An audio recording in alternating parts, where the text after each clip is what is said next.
Hey guys, what's happening? How to link a bank account to Kraken Pro. In order to link bank account to Kraken, you need to deposit some cash. So I'm gonna hit deposit right here after I hit portfolio at the bottom right. You're gonna see deposit, press it, and I'm gonna deposit some cash. So I'm gonna select US dollar, and Kraken won't take the money automatically from your bank. They will give you their bank details, and you will need to use your bank to transfer the money, and they will credit your account once they receive the money. Hit I understand.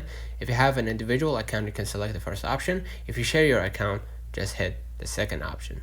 Right? Excuse me. If you have an individual account, select the first option.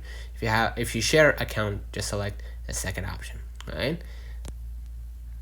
What I'm gonna do, I'm gonna just copy the bank details, and once I made my transfer, I'm gonna hit I made the deposit, and Kraken will check with the bank to deposit cash on Kraken. So let me know in the comments if this video helped you. Don't forget to like and subscribe. See you in the next one.